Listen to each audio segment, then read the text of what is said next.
Alita, the new trailer that dropped. Yeah, I said this already. Like, she looks like a human version of Puss in Boots.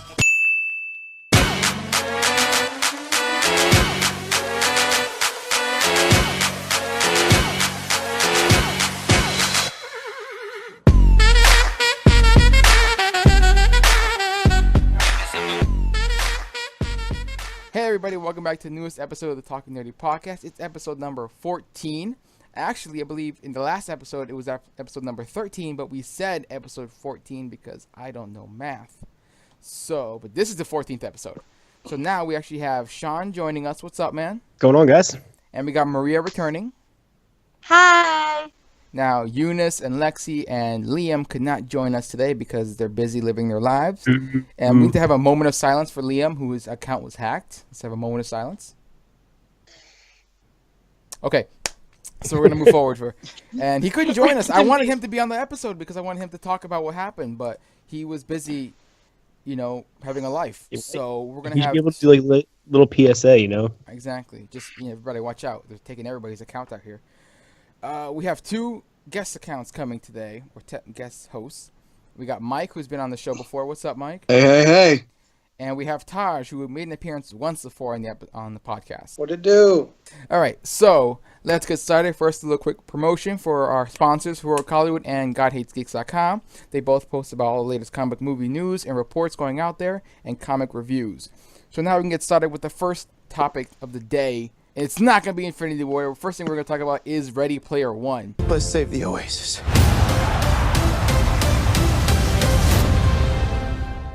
That trailer literally just dropped before we recorded this, and this trailer blew my mind. I was so excited about it. I don't even want to go first. I'm going to give it to Maria first. Maria, what do you got? Oh my god, I'm so excited. Okay, so I read the book. I've read the book like 2-3 times, to be quite honest. And I mean, the trailer, like I had seen a snippet before the trailer had dropped, and I absolutely loved it.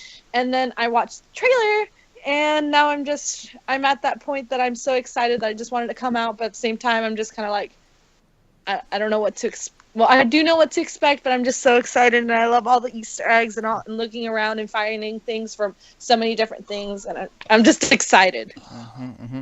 And I'm going to give it now to Taj. Ready Player One looks like all our childhood dreams in one movie. That's all you got for it? It's that good? Yeah, basically. All right. I'd pay anything to be in Ready Player One. You want it to be a real thing, basically. Yes. All So right. don't we all? All right, exactly. I'm going to give it over here to Sean. Sean, you read the book, right? Oh, yeah, I read the book. I saw the trailer. I'm like, I need to sit down. I need to rewatch this at least another 10 times because it just bombards you with Easter eggs and different characters and the music. Oh, it's just fantastic. Anyone growing up in the 80s, it's just like the nostalgia just hits you. And, well, I didn't grow up in the 80s. It was 89, but... You're not kidding. But it's like those kids born in 99. I'm a 90s kid. No, you're not. Sure. Yeah, exactly. But no, I mean, like growing up though in the 90s, you were introduced to all that 80s pop culture. I mean, it kind of bleeds over right into the 90s. So it's things that we've all kind of grown up with. Like I said, the music was perfect. I'm loving the style. And anyone who has any type of reservations about it, just remember, it's Spielberg, man. He's coming back, and it's going to be phenomenal. Coming back? He never went nowhere. He's been gone for a little bit. All right, never mind. I don't know what I'm talking about. He did the BFG. He did the BFG. That was last year, wasn't it? Yeah, exactly. Like 2 years ago? That was a while back. No, I think that was last year. And did anyone really care about it? Don't call it a comeback, son. Ooh, he said it. Did All right. anybody really care about it? Oh, dang, Disney did because they made money. All right. Yeah. Going into this, like I had no idea what Ready Player One was. I never read the book, never even heard of the book. So when I saw that Steven Spielberg was doing this movie. It the clown shows up. Yeah, wrong Steven. A very different movie. Wrong Steven, no it. Pet Cemetery, guys. Yeah. But I heard Steven Spielberg is doing a new movie, so that just got me into it already. So I watched the trailer, the first trailer, and just seeing all the different. I was like, did I just see Deathstroke and Harley Quinn walk by? What is going on? So then, but watching that first trailer, I was just like, I don't know what this movie is about. And then watching the second trailer that just dropped, it got me more into it. because even since I said I never heard of the story before, I was just like, I don't know what this thing is about. But this second trailer, it got me more hyped. Plus, you got Ben Mendelsohn playing Krennic. Not Krennic. Krennic is from Star Wars. But he's playing the bad guy. He's playing the bad guy. Together. IOI. He's in charge of innovative online industries. There we go. And they want to win the game. They want the egg. They want to take over so they can put AdSense and everything all in there. And they want to, do whatever they want to do. It's going to make it boring. It's going to make the game suck. So that's the plot of the game, plot of the movie. And honestly, I've watched this trailer, and I talked about this trailer, talked about this movie a few times over the podcast episodes we've had. And it's mostly after the first trailer dropped. I had not read the book. And in my reaction for that first trailer, I didn't read the book, and I just fell in love. Since then, I read the book countless times now.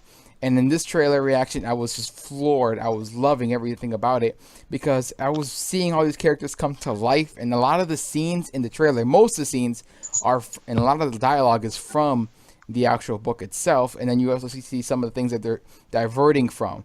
Because in the book, there was no rebellion kind of underground movement. There was a little bit, but it was more like an online forum. For those of you guys who read the book, it's just like an online community of people who are trying to band together to get these eggs and all that stuff.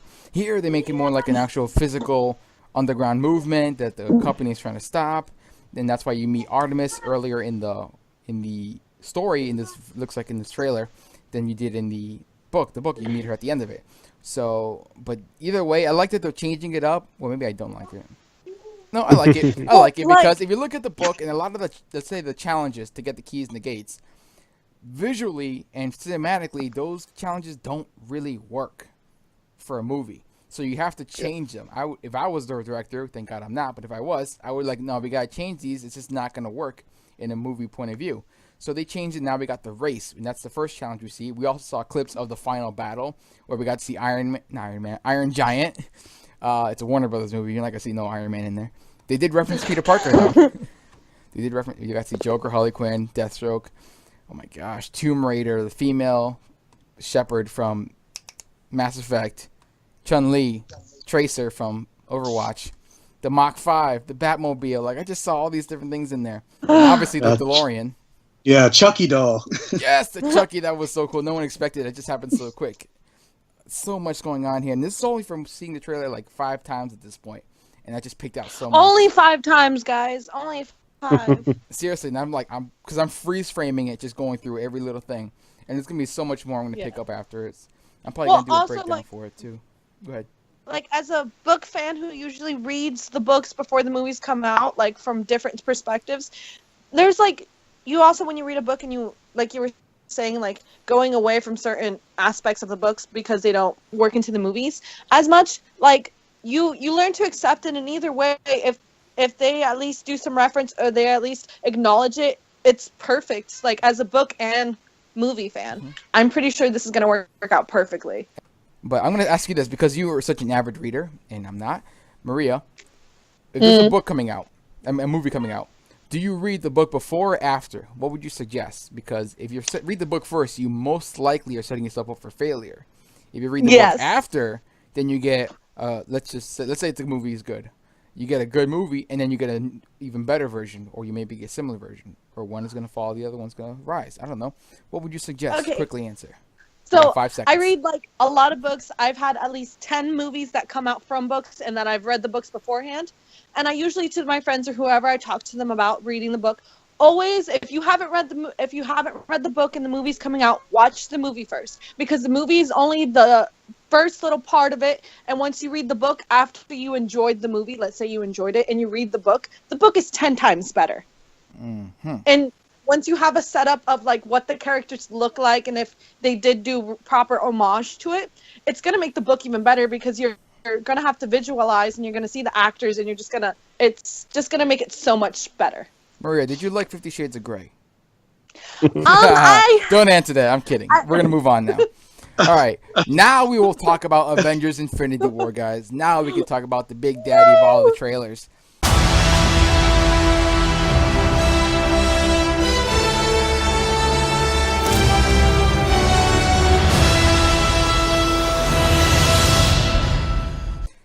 Where were you when the world stopped? All right, I'm gonna give it to Mike first. What do you got for this trailer? This trailer was so epic. Like The just feels just everywhere. just the fact that it started with the piano version of the Avengers theme song. Mm-hmm. That moment, and the logo was coming in all nice and slow. You're like, Oh my god. And you heard every one of the Avengers, which included Nick Fury, which is kind of funny because he's not in the movie. I think you sure he's not in the movie? I think he is. I think he is. Yeah. I mean, according to Sam Jackson, he said he wasn't, so I don't know. I thought he said he's not in Black Panther. Did he not in Infinity? Either way, people complained that he wasn't going to be in Civil War, and then when you watch Civil War, it didn't really need it. So if he's not in the movie, I'm sure it won't necessarily need him, but we'll see. We will see. Yeah, but considering it's going to be like the last two major Avengers movies, he should be in them. Granted, what can he do against Thanos? But what can Hawkeye do against Thanos? I saw Hawkeye in the trailer. I'm not going to say where it is, but I saw his haircut. Oh god. Oh wow! You saw the haircut. I saw something that looked like his haircut. I'll say that. Anyway, continue on, Mike. Well, yeah. So just hearing that slow piano version of the song of the Avengers theme song, that's what got me into it. Because really, if you think about the Marvel score, like none of the themes are really that iconic except for the Avengers song. And so then the trailer started. And you heard that suave Josh Brolin speech where he's talking about as Thanos, that daddy voice. Oh my god! Yeah, I was just staring at the screen like, oh my god, I need this now. 2018 needs to hurry up. Black Panther and Infinity War. I'm ready. All right, I'm gonna go over to Sean. What do you got for the trailer? Yeah, I just want to echo what Mike said. You know, I sat down, started watching the trailer, and when you get that opening credit crawl, it hit me unexpectedly. Like I got a little emotional, a little choked up about it because you think about it. This is like 10 years in the making. We've grown up with these characters in these movies, and to see all those people kind of come together like that, I mean, that's something else. And like I said, it was just a feeling that kind of overcame me, which I'm sure a ton of other people felt as well too. But it was powerful. And I loved the trailer because it was basically a culmination of different hero shots that, you know, you got a little bit of Captain America, a little bit of Iron Man, a little bit of Spider-Man, a little bit of everything here. And it was just great seeing all those heroes together on the screen. And you're like, this is going to be epic. Yeah, well, we kind of feel like that's going to happen. I know, yo. Yeah. People are like, I remember when I posted, I'm like, I think Spider-Man's going to die. Like, he can't die. He's got his own series. Spider-Man 4 comes back. You know, it's going to be, like, legit take place a couple minutes after Avengers 4. I'm like, I know. Doesn't mean he can't die. He can still die, though. We have Infinity Stones. I think more people are going to die than just Spider-Man.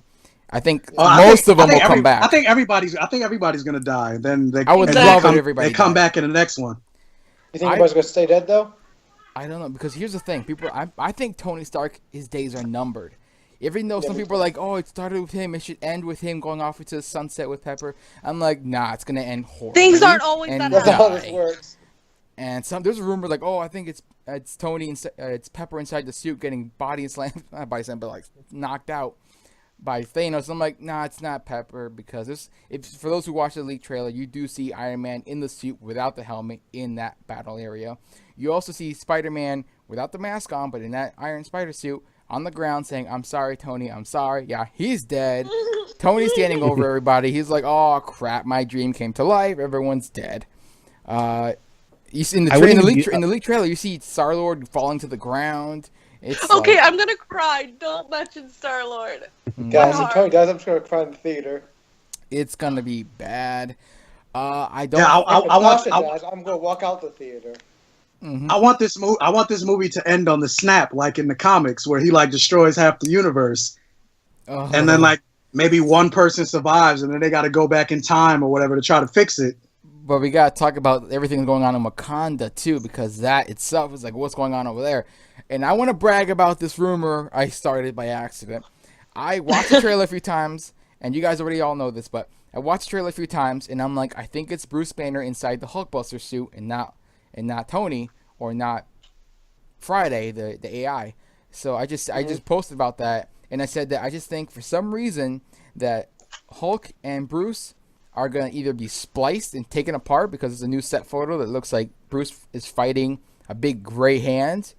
So I'm like, oh, it looks like maybe Hulk gets spliced and he goes Gray Hulk, which would be really, really cool in reference to the comic.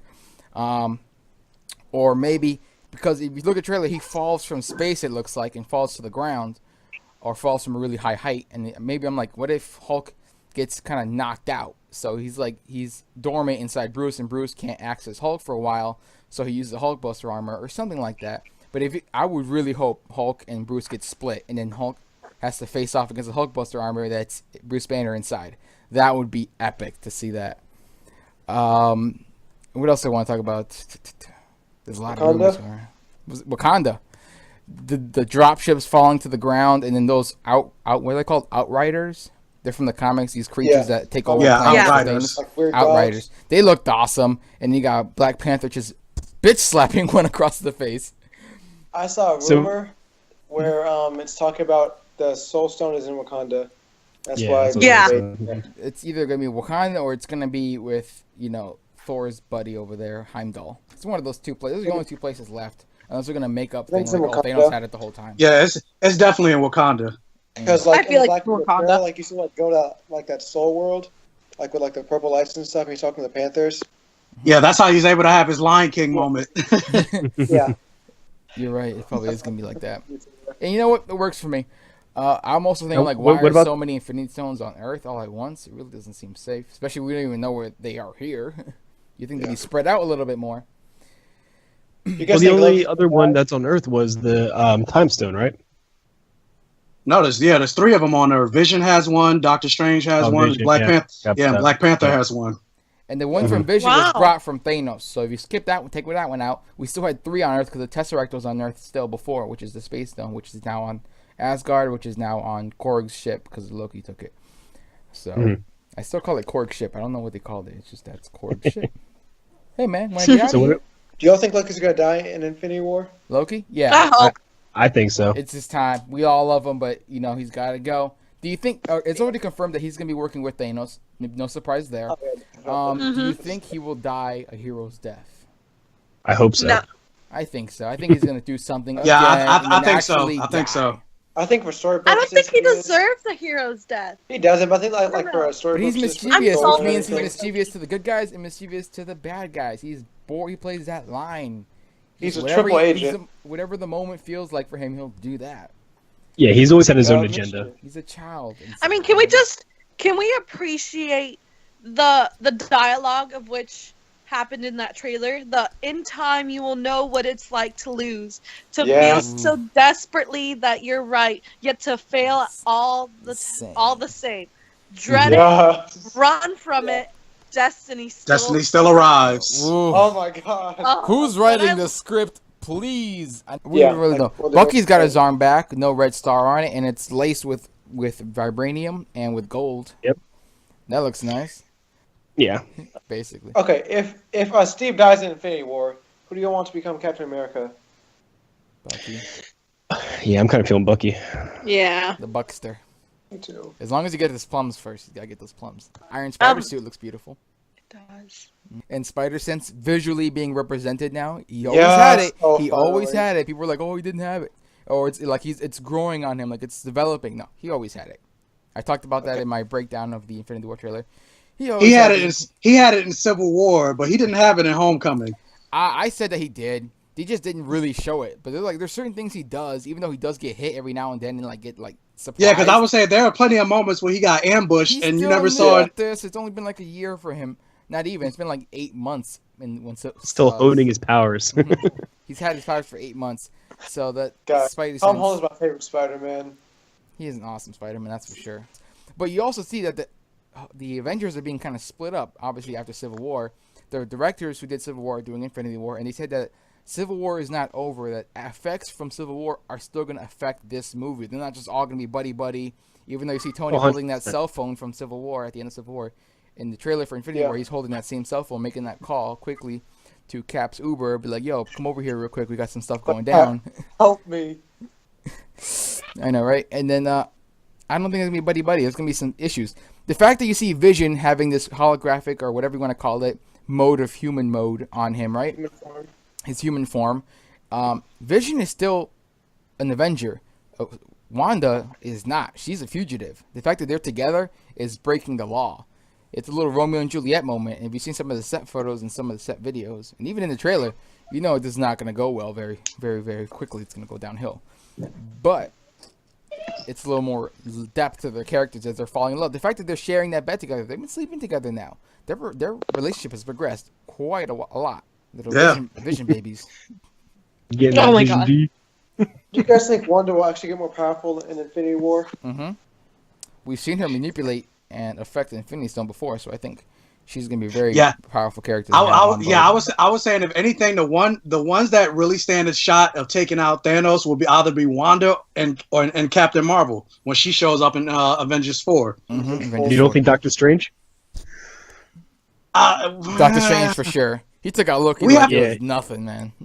Well, we haven't really seen him do a whole lot of magic aside from like teleporting in Thor without the time gem, because we already know the time gem is going to get taken from him.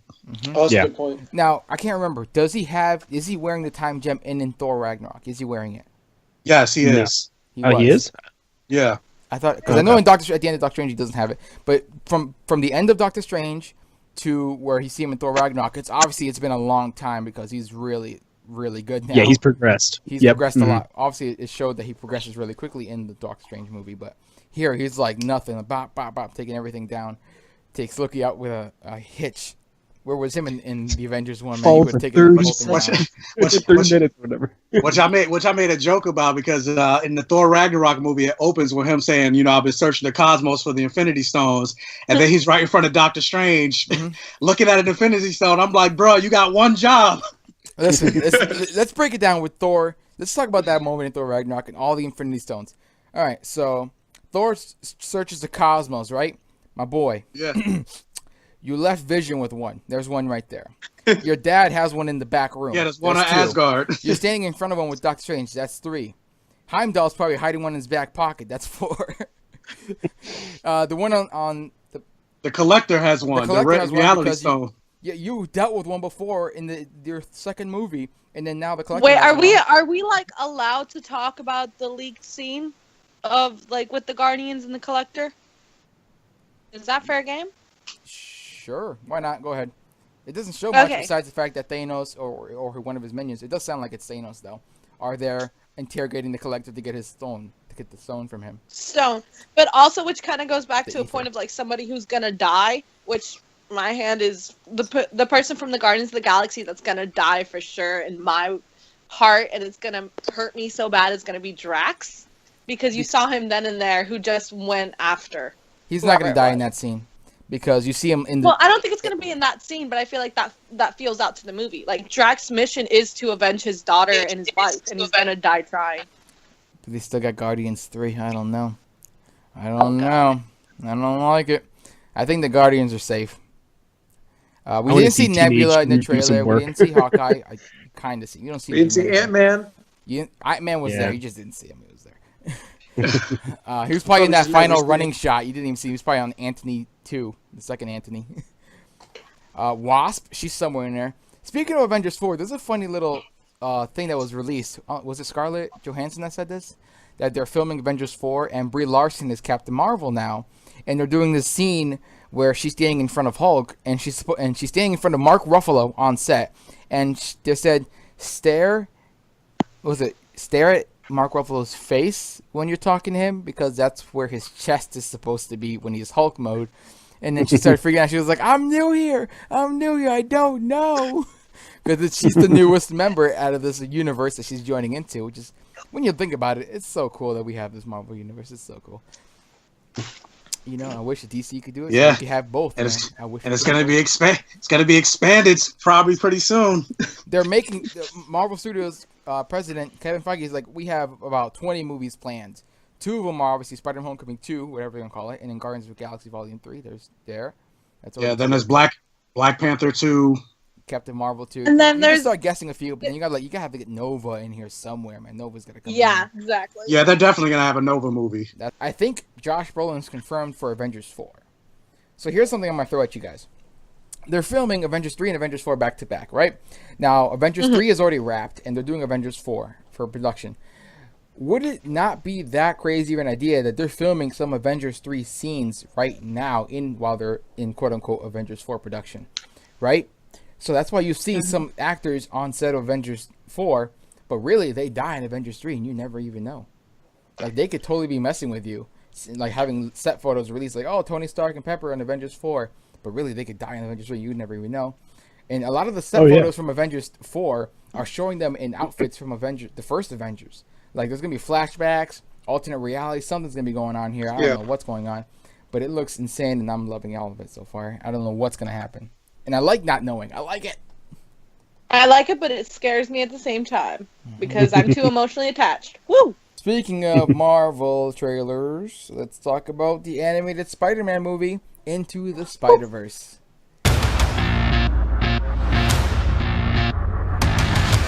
Who thought this was a good idea in the first place? I did. You thought it? I did not. I was like, I don't know how this is going to work. I did not. I'm not gonna lie. Well, I didn't think it was particularly a good idea, but was I interested and would still watch it? Yes. I'm a Spider-Man fan, so you're doing something with Spider-Man. I'm instantly interested. Then, I didn't think it was a good idea. If it was going to be Peter, I was really less about it. When they said it was Miles, then I'm like, okay, now you kind of got my interest. And now this trailer dropped. The way it was edited, the music, I was sold from the first shot that you see Miles in the hoodie next to the subway and the music starts up. I'm like, I love the idea of it already. The way the animation looks, which is a little like the frame rate is a little lower because it's done by the guys who did the Lego movie. So they're doing like this more comic-like, slow. Like, well, it looks like, I don't know if you guys saw the MTV version of Spider-Man that was voiced by Neil Patrick Harris, but that's what it looks like, the MTV version of Spider-Man. Like it's animation, but it's like the frame rate is kind of like it kind of cuts, like it's weird. And the thing is, at first I didn't like it. I'm like, wait a minute, it kind of works the way it's done. And then that chase scene where he's chasing the Prowler, and it just cuts like a comic shot, and then jumps and cuts to a comic shot again. I'm like, oh, I love where they're going with this.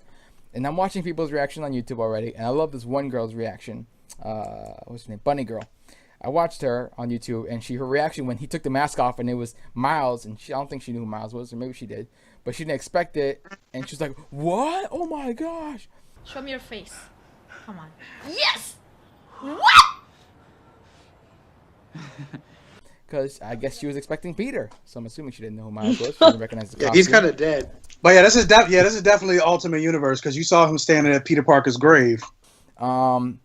You do see him talking to, I'm assuming it's Peter. So you got two options. One, that's either a flashback of him actually meeting Peter, or two, this is a Spider-Verse movie, so there are going to be multiple Spider-Men, which would be really cool to see Spider-Gwen. It'd be so cool.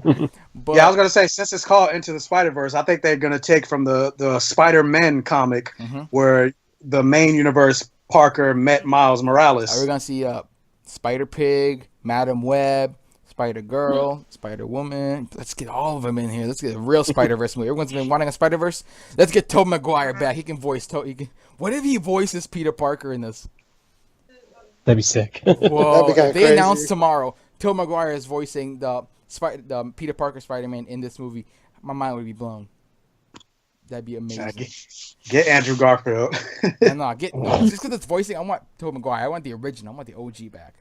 Bring him back for this. That'd be insane. I like the opening song. It fit. The music was really cool. They took a note from Black Panther. That's why. Yeah, pretty much. Oh, Liv Schreiber's in it too. He's a bad guy. I forget who he's playing. All right. So I love that trailer. That was really cool trailer. And moving on to Jurassic World: Fallen Kingdom.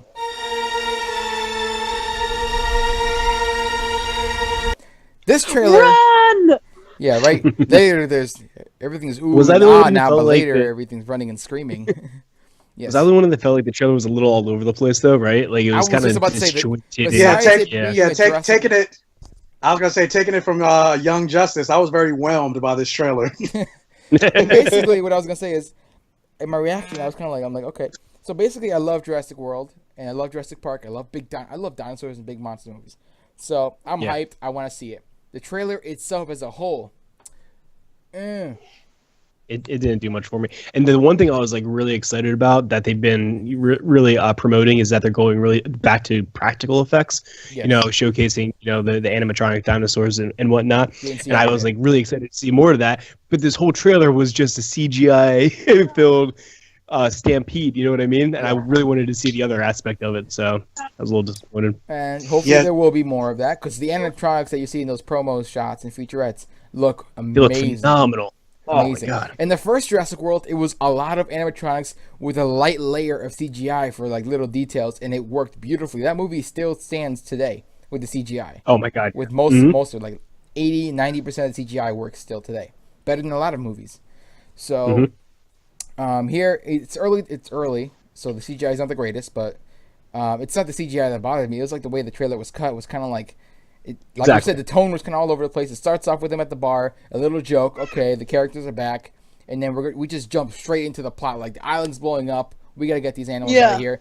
There's an undertone of like the message of like, should these animals be rescued? Do they fall in that line of animals that FEMA wants to rescue and all that? These are rare a species that's about to go extinct again. So do you want to take them off the island? It kind of goes into that gray area. And I guess obviously they're going to choose to go with it because that's where we have the plot moving forward. And Ian Malcolm is back talking about, life will find a way. Do you think that's his only scene in the movie? I think so. You think that's it? He shows up. Yeah, Hey, they're going to promote him. I think they're going to promote it. him all over the place. Look, he's back. He's back. He'll do that one scene. I'm out. Peace. Yeah, pretty much. Hopefully there's more with him. I doubt he'll be on the island. I saw someone reacting about. I like to watch a lot of reactors on YouTube. Someone said that they kind of spoiled the whole climax of the movie with the island exploding. I think that climax is somewhere around the middle. I think the island exploding is somewhere in the middle of the movie. I think it happens earlier. Yeah. Exactly. Yeah, I don't necessarily think that's like the third act or anything like that, but I do wish they did not show the moment where the T-Rex saved Chris Pratt. Yeah, exactly. Like, because how Chris safe? Pratt. Everyone's always like, "Yeah, Rexy. Rexy's back. She saved him." And I'm like, he's standing in front of a death machine. All right, he's not that safe. He got saved for that 1 second. Now he's got to run some more. And then he gets swallowed by smoke, and it looks like he disappeared, and there's probably... Where's Ben Affleck in Batman vs. Superman when you need him to run into that smoke?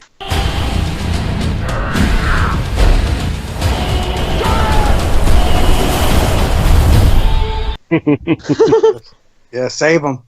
Right. Jordan and I were debating on our podcast, Blurred Vision, and because he loved this trailer. How dare you promote your podcast on mine? Yeah. Go ahead. Hey, plug.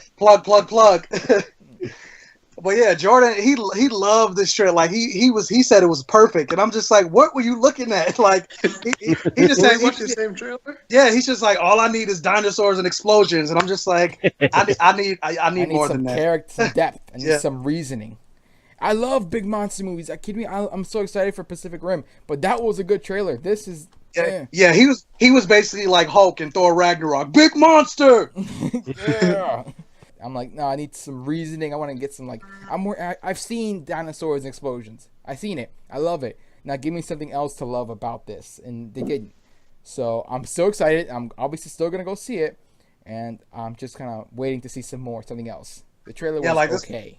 Yeah, watching this trailer, I was just looking at it. I was like, okay, so they took the Jurassic Park world and just gave some Michael Bay-isms to it, because all I see is explosions, dinosaurs running, explosions. And roll credits. I'm not feeling this trailer. Now, speaking of trailers, there's a new trailer out that nobody expected, and I didn't know anything about it. Alita. Arms of the This, I don't know a single thing about it, but when I watched it, my eyes hurt. I'm going to give it to Sean. What are we talking about? Alita, the new trailer that dropped. I'm going to give it to Sean. Can you explain to me what Alita is about? I don't know anything. Yeah, I can't explain that either, but it has been on my radar for a while just because of the fact that Robert Rodriguez is teaming up with James Cameron, and that's the reason why it was on my radar. Rodriguez is directing. Cameron helped write it. Rodriguez helped write it as well too, but I believe it's based off of popular manga series. don't know much about it, but if you look at the cast involved, the people that are behind the camera, I mean, it seems like it's going to be a powerhouse of a film. It looks like Bicentennial Man on steroids. Yeah, for sure. The trailer itself, I think a lot of people were either you're really like okay with the eyes or you're a little off put by it, right? Like there's no middle ground there. You see in the trailer. It's the first thing. You're like, okay, so we're seeing a CG because the CGI is not done. It looks really good right now. It's just not done. But this is the first thing you see. So, okay, are we seeing a CGI animated movie? And it cuts to like live action people, and then she's there. And I'm gonna go with right now, 20% of it feels natural. It's just the eyes is really bug you out. You feel like you're watching an anime, and then like everybody else has small eyes. You're like, what's going on here? It bugs me out. Yeah, I think it was. Yeah, I said this. I said this already. Like she looks like a human version of Puss in Boots. For sure. My little one was really not that bothered by it. I mean, I don't know. It's she's just hot, eyes. but she's a robot. Oh my god.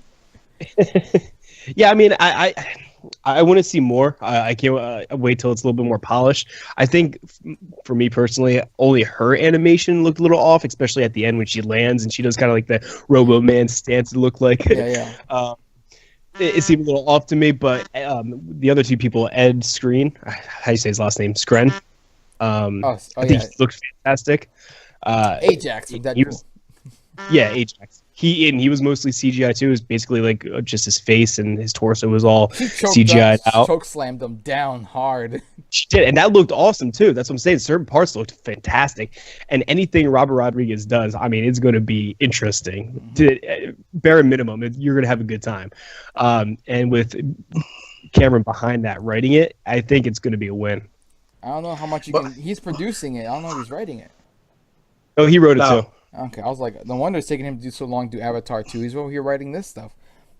But it's like funny enough, we're doing another, manga / anime, and I don't think I've noticed any Asians in the whole trailer. I'm not gonna say nothing about Ghost that. in the Shell. Yeah, listen, I'm a white boy. I have no say in this. It's Okay. Yeah. All right. So, Maria, do you have anything to say about Alita? You like? Well, the only reason it was on my radar was oh my god, I'm sorry, I cut someone off. No, go ahead. No, you're fine. Oh, the only reason it was strongly on my radar was because Isa Gonzalez is in it, and that's all I care about. Oh yeah. I shouldn't say like that. That sounded creepy, but Oh yeah. Taj, you got anything to add? No, I didn't know what it was until you told me like 5 minutes ago. So no. Okay, skip. All right, moving on. So we have a lot to talk about here with Warner Brothers, guys. Oh my. Oh god. Where do we even? She set it aside for a podcast, man. Let's just jump right into it. Let's start with. I'm gonna read off what we got here. We got Batman, and we got recasting issues. Is it Jake Gyllenhaal? Is it John Hamm? John Hamm would not be that bad of an idea. And now we got Matt Reeves is gonna be doing a Batman movie. Okay, cool. And he's gonna be recasting Ben Affleck's Batman. So it's gonna be, let's say it's John Hamm. Let's just act it. So it's gonna be John Hamm for that. Ben Affleck is, I guess, more or less confirmed to be in Flashpoint, which will take place before the Batman movie. According to this new slate of movies that was released, which let's see how long it takes before Warner Brothers ditches that idea. But exactly. They have a new slate that they released. And also, we have more news about Justice League, about new deleted scenes. One of them including the black suit for Superman's return. It would have shown him, what was it?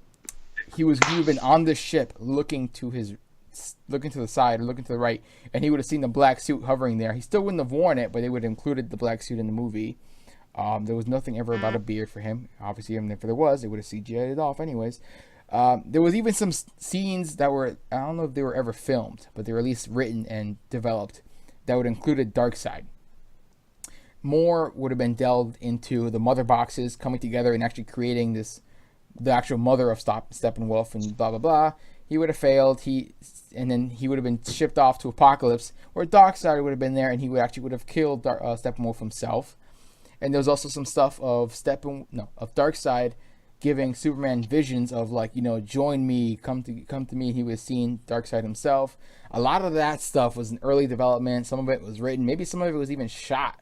I don't know. Maybe but it was all wiped off, all taken out, all that was removed. Then we got Batman casting. I don't know, where do you guys want to begin? Maybe even with the slate as well. I'm gonna go with we can start with the slate.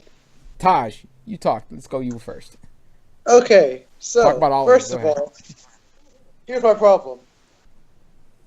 Why is Flashpoint the second movie in the new slate? And then why do we have all those movies that we don't need, like Suicide Squad 2 and Batgirl? Batgirl, And I'm kind of interested in. I don't know. I don't know. And then another thing. Well, What if let these are, me read off the slate so far. Aquaman 2018, all by itself. Okay. Yeah, And then one we're movie gonna jump next straight year. to 2019. Flashpoint, and then Shazam, and Justice League Dark, and Wonder Woman 2. That's Wonder Woman four 2. movies. Four movies they say they're gonna do for 2019. We'll see how long that goes. Shazam's looking good so far. Flashpoint, we have no director. We have nothing for Flashpoint. See, I always thought that. Justice League Dark has been in development for like 10 years, so it's got to happen eventually. And we still have no cast. And Wonder Woman 2, that's going to be just fine. Hopefully. Yeah. 2020, we got The Batman, Suicide Squad 2, and Batgirl, and Green Lantern Corps / 2021, kind of somewhere around there.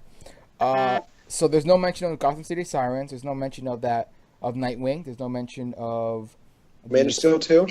Man of Steel 2. No mention of the Joker Harley Quinn movie that was in development. And what else? No mention of what else? The Black Adam movie. Cyborg There's no Cyborg. There's no mention of the solo Martin Scorsese directed solo Joker movie that's supposed to take place in the 80s. DCEU, so I guess that's why it would not be mentioned. But I'm excited to see that. That's gonna be cool. So a lot of that's missing.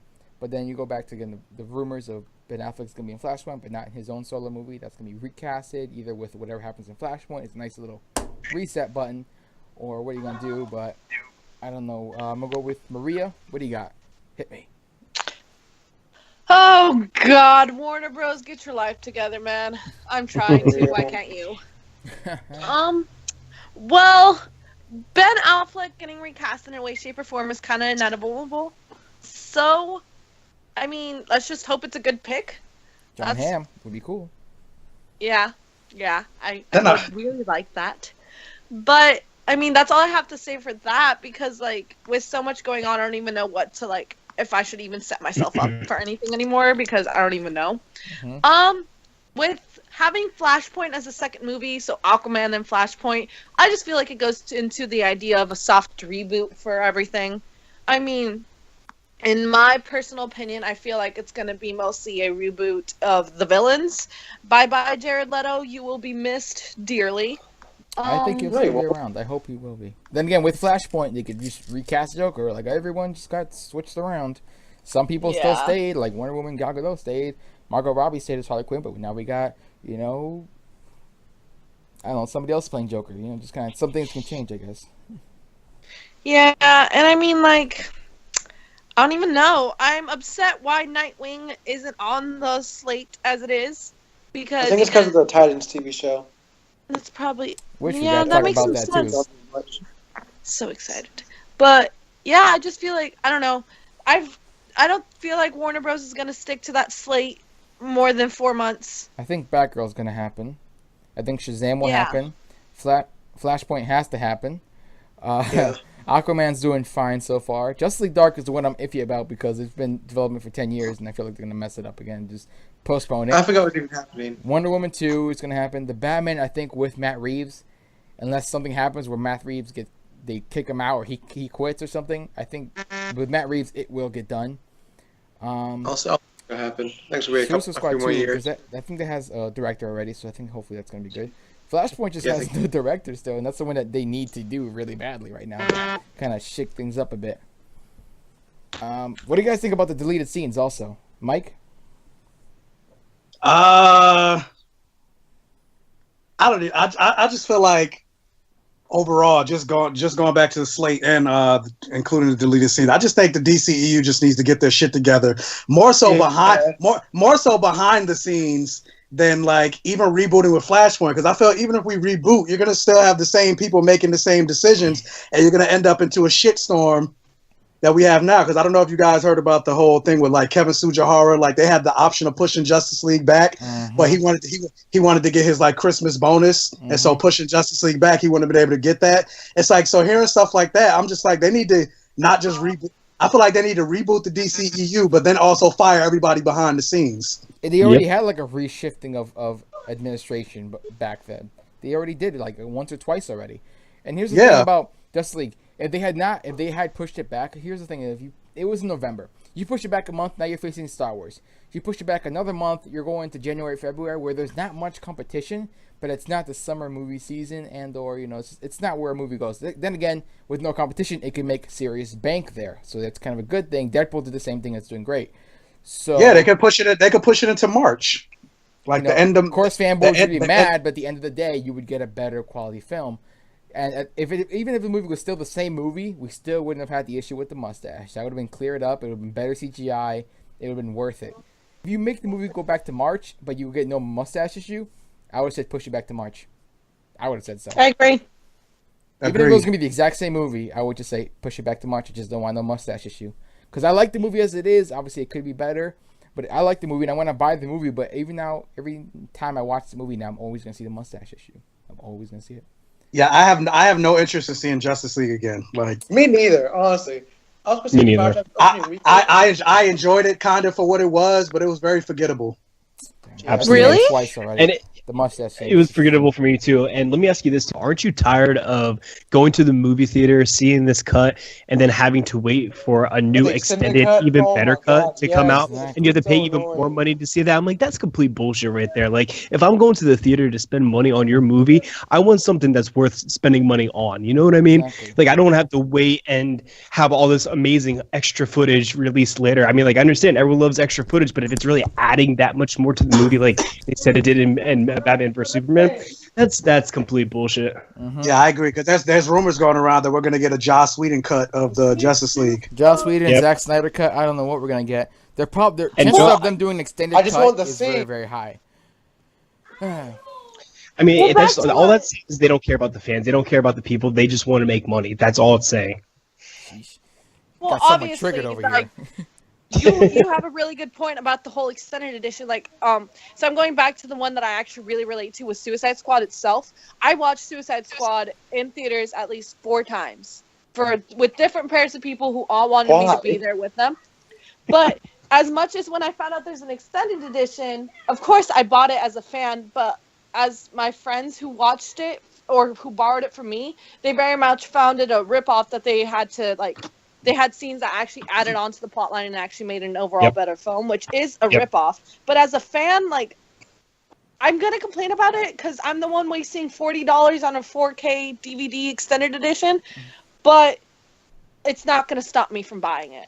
Which really goes back to, like, personally, even with the management behind everything, it always comes down to money. That's what I feel like there's a difference. And I might trigger some people here, but it goes from... There's a major difference Don't between say it. what Marvel Don't say does. it. Ah.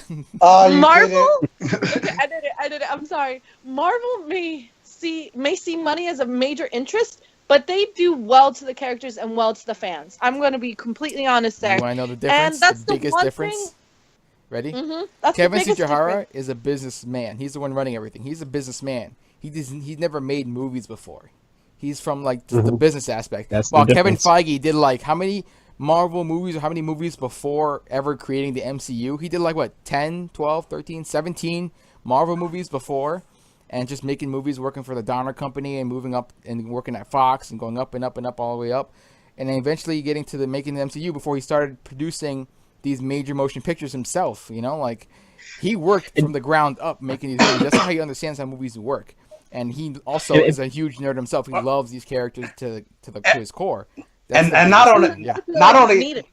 I was gonna say not only that, the biggest difference is where Marvel has Marvel Studios. So any movie that's coming through Marvel, yes, it's all owned by Disney, but it's Marvel Studios is its own Ka-ching. autonomous network.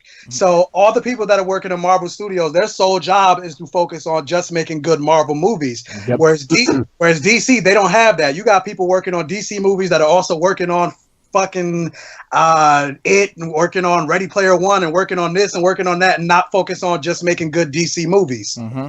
Yep. And put it this way: out of 10 years of Marvel movies, have you ever heard the controversy of it was not good in theaters, but wait for the extended cut, and then it adds to the film and makes it so much better? Nope. Nope. Nope. Oh, not just that saying. one. We've had some Even bad issues. Even bad movies like Thor 2.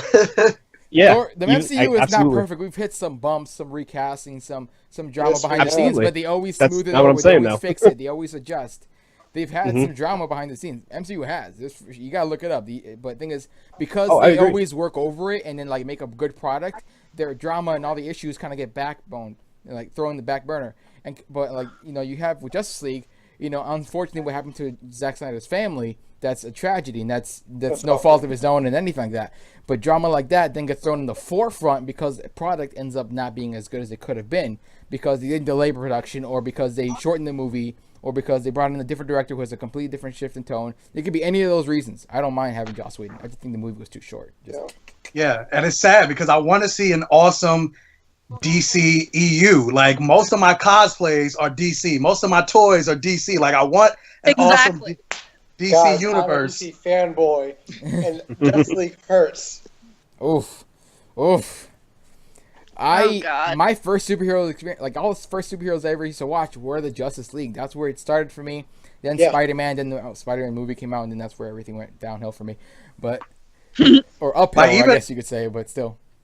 Like, even if I you grew compare up- certain moments, I was gonna say, even if you compare certain moments, like when the first panning shot of the Avengers all standing together in a circle, like I never felt that in my Justice. God, I never felt that in Justice League. No, I'll take that. No, Jay had that when they were all standing together, but it was after the battle, not before. It wasn't the same though. I didn't fit. No, it was. I didn't get the I wanted to feels. say- But you know what they did? Justice League did not have that the Avengers have. We don't want to compare, guys. I'm sorry, but the Avengers, hell, the CW four-part crossover had this. It's the one Was shot so of much everybody better than running Justice and League. working, everybody working as a team, not one shot, kind of like boom, boom, boom.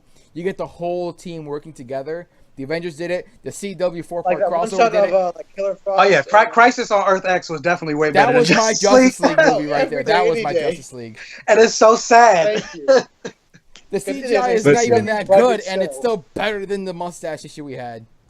Listen, guys, let's not forget, Flash did touch the sword real quick. He did. It was He really did help pretty. Wonder Woman. It was that.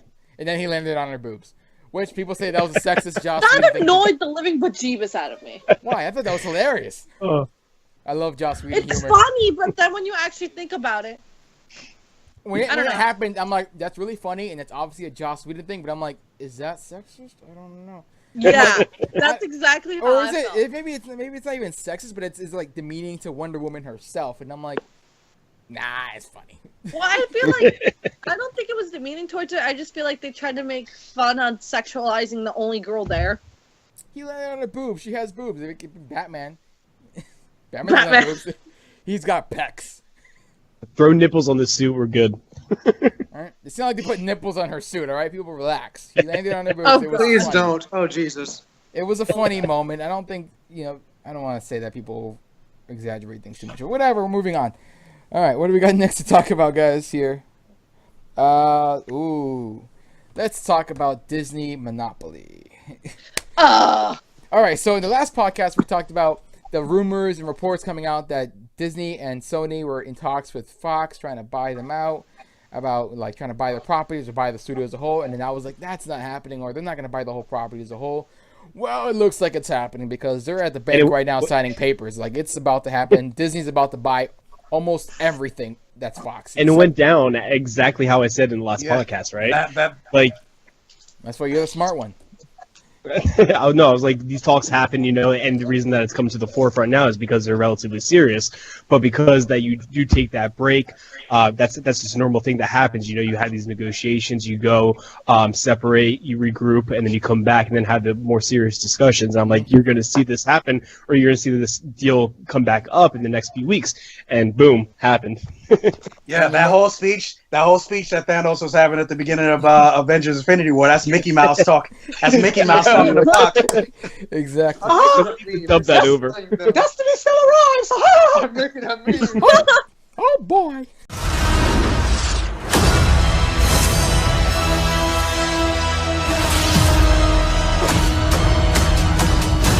Fun isn't something one considers when balancing the universe.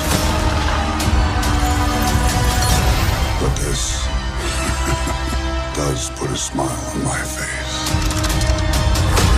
overall, though, like I'm excited about the deal, like mostly from the Marvel of getting all their properties back, but at the same time, overall, I don't know if I'm necessarily a big fan of it because I feel like if Disney had their all the rights from the beginning, I don't think we would have ever gotten a Deadpool movie or even a Logan movie. Oh no. Well, here, let's talk about this real quick because we already have Deadpool in 2018.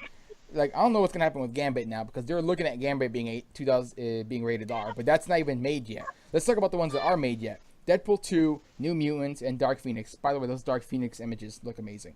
So good. But anyway, this deal is let's say this deal happens in the next 2 weeks. All right, boom, it happened.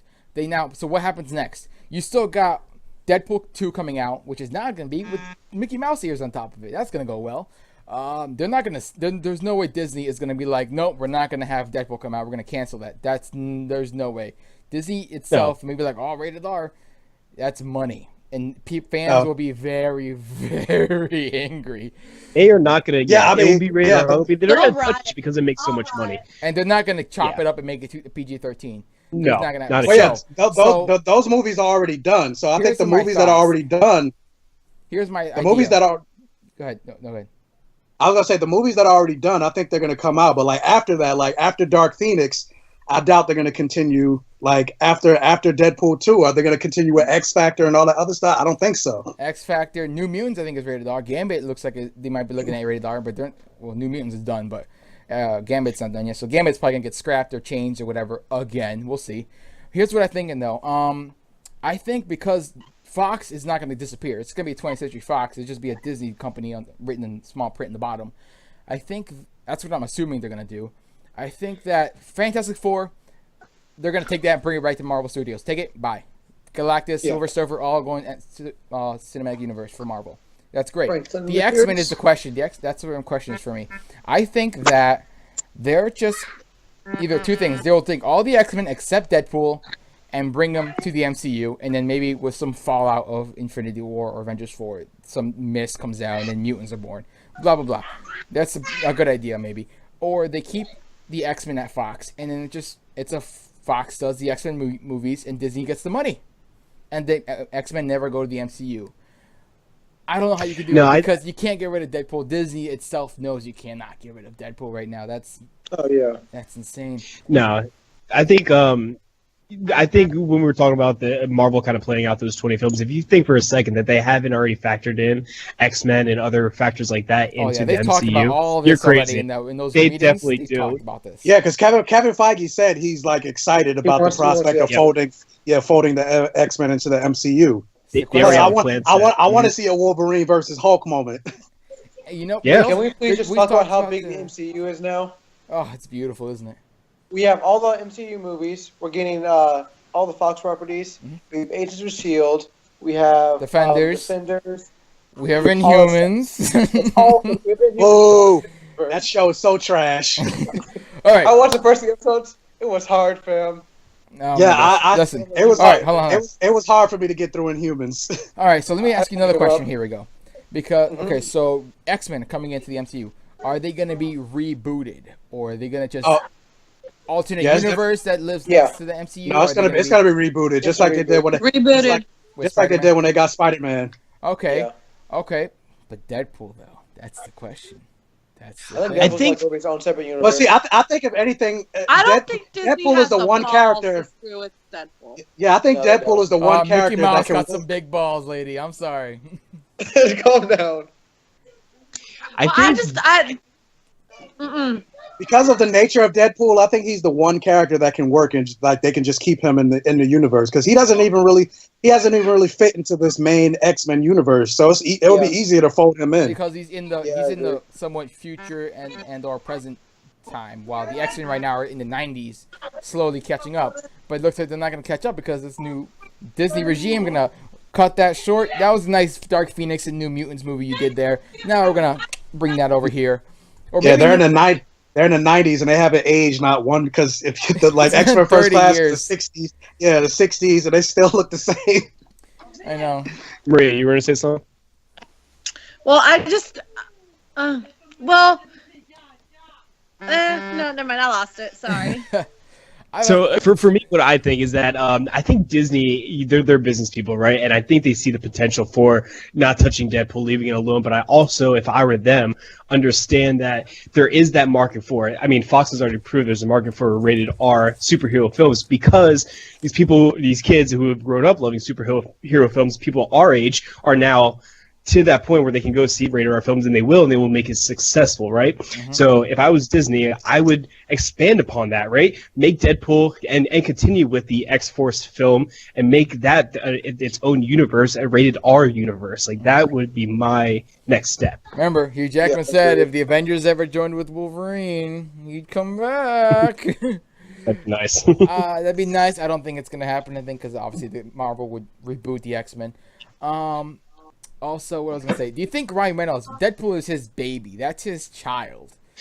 You know he's got to be somewhat involved in these talks going on, because that's like the biggest yeah, he definitely idea. is. He's calling people. He's calling people. He's already tweeting about it. He's like, I don't know what's going on here. He's got to be involved in these talks. He's got to be calling, like, you know, Kevin Feige's like, dude, please, don't touch my baby. I mean, just leave mine alone. I mean, I'm pretty sure he's calling people, but at the end of the day, he doesn't own the character, so it's only but so much that he can do. Mm-hmm. It'd be sad if anything happens to Deadpool from the way it is right now. We just gotta hope and pray. Marvel knows best, right? So we'll have to wait and see. Disney owns us by the balls. Those Dark Phoenix images, though, they're great. Yeah. All right. Speaking of rated R, Quentin Tarantino is doing Star Trek. Oh man! Now we got something going on here. So J.J. Abrams, who else is in there? J.J. Abrams and who else? Paramount Pictures. Paramount and J.J. Abrams have all had talks, and they've talked to Quentin Tarantino, and they're like, "Let's do Star Trek with Quentin Tarantino. Let's make it rated R." And they're like, "Okay." Oh, we lost Taj. But anyway, he'll probably just join up in a second. But we're going to have a rated R Star Trek movie. Apparently it's happening. Am I right or wrong, Sean? What are you thinking here? So yeah, everything's moving really fast. You know, the news broke that Tarantino pitched this idea to Abrams. Abrams liked it. They started putting together this writing team, which included the one of the writers from The Revenant. That escalated. That according to the news sources, say that part of Tarantino's terms is that it needs to be rated R, and both Abrams and Paramount agreed to that. So it seems like it's happening. It seems like it's moving forward with a rated R theme in mind, and it'll be interesting. I don't know necessarily if Tarantino will direct. If you have any knowledge of him and his film or what he wants to be doing, he's always said after 10 films he's done, right? Mm-hmm. Number 9 is going to be this new film coming out, which is centers around the Charles Manson murders. Which I think the soft title is 1969. It takes place around that time, but that's his 9th film. If he does go ahead and direct this 10th film, which would be Star Trek, that might be his last. So I don't know if this is a bang, though. That's for sure. For sure. So I don't know if this is something where he's, maybe behind the scenes he'll help write it, et cetera, or if he is on board to direct. But like I said, it seems like they're fast tracking it, and I'm pretty excited for it. Do they keep the same cast, or is this gonna be like a side story? Do you think? From what I'm seeing, I think it's gonna keep the same cast, but I don't know. It might be a side story with new characters. It might be a side story, yeah. Let's go like with Mike. A Rogue One. Yeah, Mike. I think he's definitely going to direct it, but I don't even think he's going to retire. You know how many times Jay-Z said he was going to retire from music? I know. I mean, I don't want him to. But yeah, I'm definitely interested to see this, more so because, like, for the most part, Quentin Tarantino's never directed a movie that wasn't his own. Exactly, correct. His own property, his own idea. Yeah, like, I mean, people forget that, yeah, sometimes, like, he's directed, like, TV shows, like, episodes of ER and stuff like that. Yeah, but when it comes to movies, he's never done, like, a movie that wasn't his own property. So that'd be a good challenge to see him do it. I'm down for it. And sci-fi. He's never done sci-fi. Yeah. No. I'm definitely down for it. Like, I love his movies. Just a scene of him, of Spock and Kirk just sitting there talking, and someone just gets shot in the face. It'd be great. I'm just ready. I'm just ready for Samuel L. Jackson to show up as a cameo with the MFer. Oh man! All right, Klingon motherfucker, do you speak it? Klingon. Maria, you're underage. What do you think about this? I can legally watch rated R movies, so. Oh, I'm sorry. But there's not much more to say. I mean, everybody covered it. Of course, I really don't think it's going to be with the cast that's already there. I think it's going to be a spin-off. But from everything else, like, I'm excited. If this is his 10th film, I really don't think he's going to retire. I'm going to be honest there. And that's about it. I mean, everybody else said pretty much what I was thinking. Mm-hmm. And Todd. So sorry, go ahead, Todd. Yeah, I don't think he's going to retire, but and I also think it's going to be a spin-off. But I'm excited for it. I think he will retire, but I think he would not retire if it's a bad movie. If it's a bad movie, he'd come back to do another one because he wants to end on a good note. That's the only way I would think, but I think he won't retire. I'll probably be wrong, though. I don't know. What I'm really excited for, though, is that his writing is unlike anyone out there right now, honestly. It is perfection. It flows so well. It's down to earth. It's believable. It's not like pushing plot forward or anything like that. He'll throw in stories. He'll throw in stuff that has nothing really to do with the plot, but it just works because it works in that setting. Ask him about a timeline. He goes, timeline? No, we start in the middle, and then we go to the beginning, and then we go to the end. That's how he does it. Yeah, we do. But his writing is some of the best in Hollywood. So just that alone, even if it's just his script that gets made, I'm so down for that. I'm so excited to see John Travolta just walking by in the background. It's going to be great. Oh, man. All right. We got to move forward now. Speaking of Ryan Reynolds like we were earlier, there's this movie coming out. Apparently it's... oh, God. Detective Pikachu? Okay, so this was... Exactly. This was all during the Pokemon Go craze, which I still play Pokemon Go a little bit. Wait, they're like, what? Okay, shh. Anyway,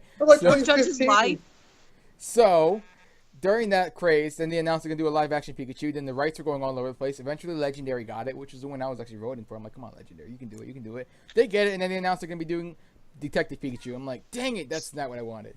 And then nothing's been heard since then. Then I think there's some like reports and talks of certain casting. But then now, out of nowhere, Ryan Reynolds get cast as the voice of Pikachu. You got Pikapool is happening. Like, it's Ryan Reynolds playing Pikachu. I'm like, and then Justice Smith is playing the other co-lead. Exactly. And I'm like, what is happening right now? Is this the real world? What's going on? And I'm like, Ryan Reynolds is pretty vulgar sometimes. He can do PG-13, but I'm like, his humor is going to be all over the place. I can't wait to see this. Now you got my real attention. Before, I'm like, I don't know what's going to happen with this, but I've been proven wrong before, just like with that animated Spider-Man trailer. But now it's kind of got my attention. I'm going to go with Mike since you were so verbal about it. What do you got for this? But yeah, I'm just like, I need to see a trailer because when I first heard about this, I'm like, who thought this was a good idea? What the hell were they smoking? And let me get some because I don't understand like the concept of this movie.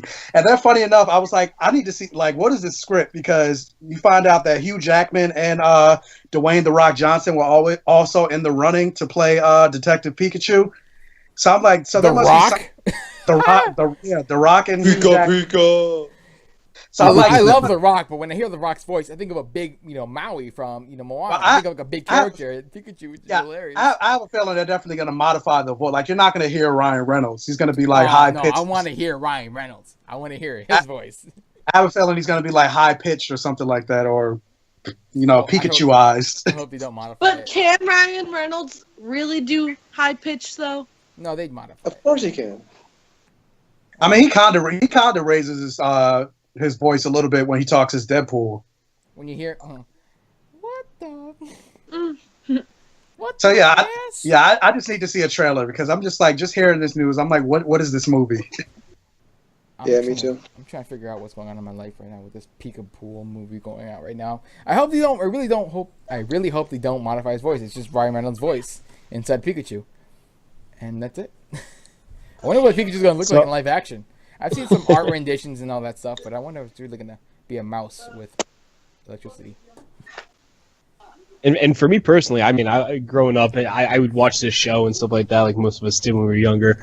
And during the shows, they just said the Pokemon's name, right? So giving them actual dialogue and stuff like that, does that mean all the other Pokemon are going to have dialogue? Is it going to be like a city of Pokemon where he's trying to find out clues about something other Pokemon that got murdered? And if you watch Charizard's...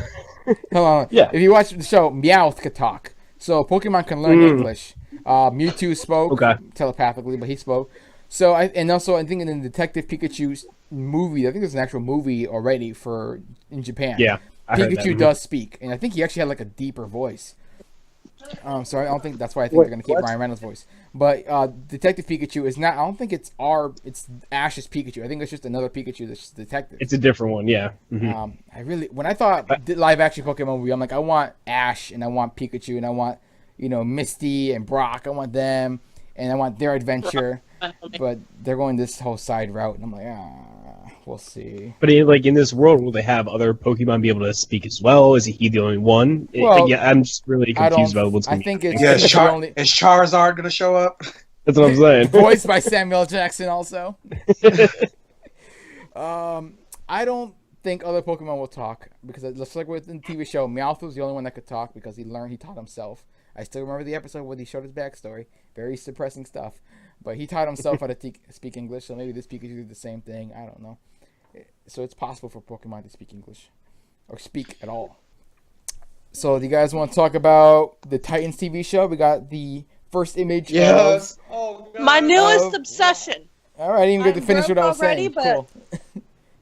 So this is coming from the only female here, and I think it needs to be said, holy crap. Buns. That man. Buns. Oh, stole my heart. Buns for days. Come He on, was Mike. so good. Like, I want his face against my wall now. Like, I'll make room. Like, I'm sorry, I have 10 Joker posters. One can go down, and he will poster. fit. Pull it up. Okay, so he looks phenomenal. He is not dressed as Nightwing, though. He's dressed as Robin. But he is cast as Nightwing. So I think we're going to see him make a transition into the Nightwing character. And during this web series, going to be pretty great. I think it's going to become Nightwing like at the end of the season. Maybe, or sometime in the beginning, all that stuff. I don't know, but it looks awesome. He looks so good. His suit. I want to see what everybody else looks like. I want to see what Beast Boy is going to look like. I want to marry him. I love Beast Boy so much. His suit looks a lot like the Tim Drake suit from Arkham Knight. Yeah, it's definitely Tim Drake's suit. Mm-hmm. Yeah, it does. It look looks a lot like him. Even though it's not supposed to be Tim Drake. Yeah. Shh, don't let the non-comic fans know that.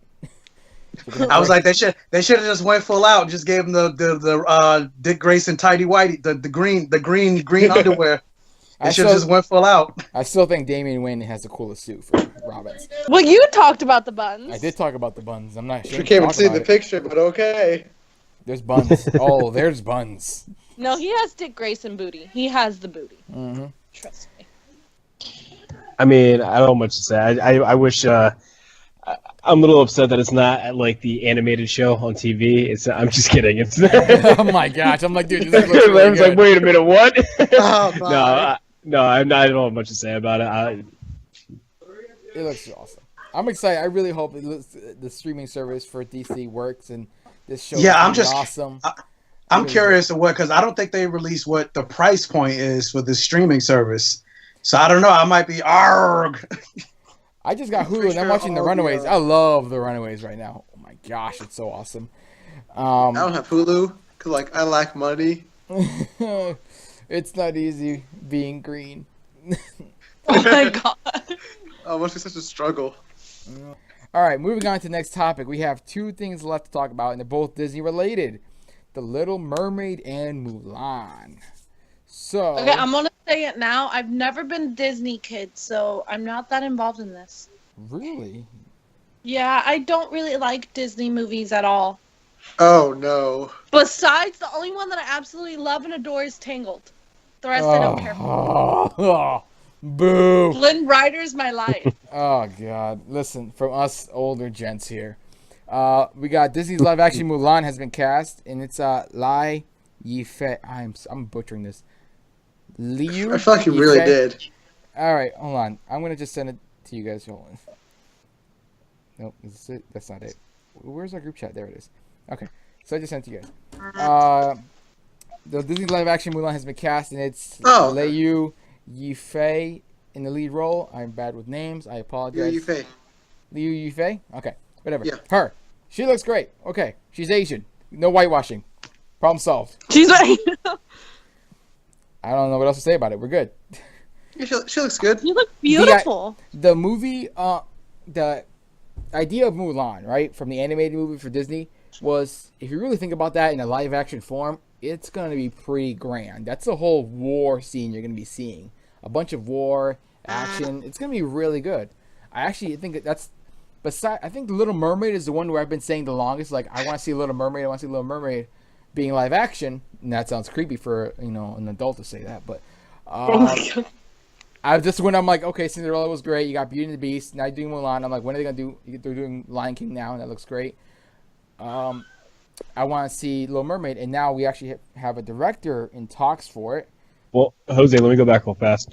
About Mulan, I talked about it a while ago, or I reported on it a while ago. But for this particular Disney movie, from what I'm hearing, is that they're not going to have any songs actually, or she's not going to be really singing in this movie, which is going to be very different than the other ones. Mm-hmm. So it's going to be more grounded, I guess. Cinderella have any singing? I don't think so. I don't remember the movie though. I didn't see it. Yeah, I don't remember. I think it doesn't necessarily need singing in every one of these new live action adaptations, because Jungle Book had 2 songs in it, and it barely even had, one of them barely is even a song. So it's more like just a beat as they're kind of going about. But I think you can get away with Mulan. You can get away with taking the songs out. Aladdin is being in the production right now, and that is going to have music in it. Little Mermaid is already going to have music in it. They're already talking about it. And also have new songs and all that. Beauty and the Beast had songs in it. Mulan, I think you can get away with not having songs. And that's the one I'm kind of really interested in right now. Even more so than Little Mermaid, now that I think about it, because I just think it's going to be like a really grand war we're going to be able to see. Disney going to get down and gritty and dirty. Haven't they already been like that? Sean, who's the director who's in talks for? It's the one who's doing Mary Poppins Returns, right? That director who's in talks. Yeah, Rob Marshall. Yeah, he's the one doing Mary Poppins Returns. And I guess he's doing a good job with that, because they sent him the script for Little Mermaid, and he's gonna answer sometime by end of the year or beginning of next year. He's gonna have his answer for him. So it looks like he's gonna be getting the role. And he's no stranger to like musicals, or I guess would you call Little Mermaid a musical? I guess you would, right? Yeah. But he did Chicago. He did Chicago. He did Into the Woods with Meryl Streep back in 2014. So yeah, I mean, I'm excited to see his take on this. I like Into the Woods. It gets really weird by the third act. Yeah, really weird. I don't know what else to say about it. That's kind of. I like Little Mermaid. I'm a man, and I'm not afraid to admit it. I like redheads. All right. Oh God! Plot twist. Maria, you really don't like any Disney animated movies from before your time. No. 101 Dalmatians, any of that, really? I'm excited for Lion King.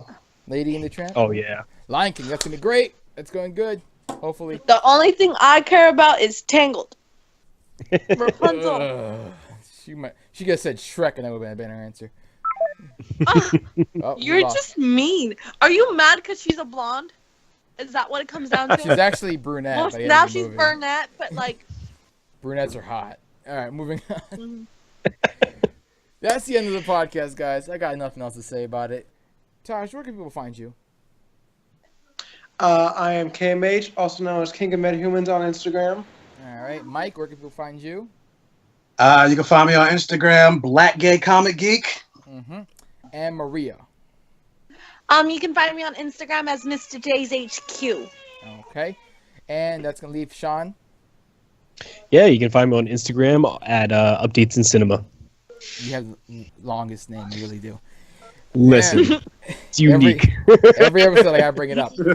And you can find me on Instagram at The Real Nerdy Hero, or on Twitter, Facebook, all just The Nerdy Hero. So that's the end of the show, guys. Hope you all enjoyed it. Remember, you can like, comment, subscribe to the channel. And as always, remember, keep it nerdy.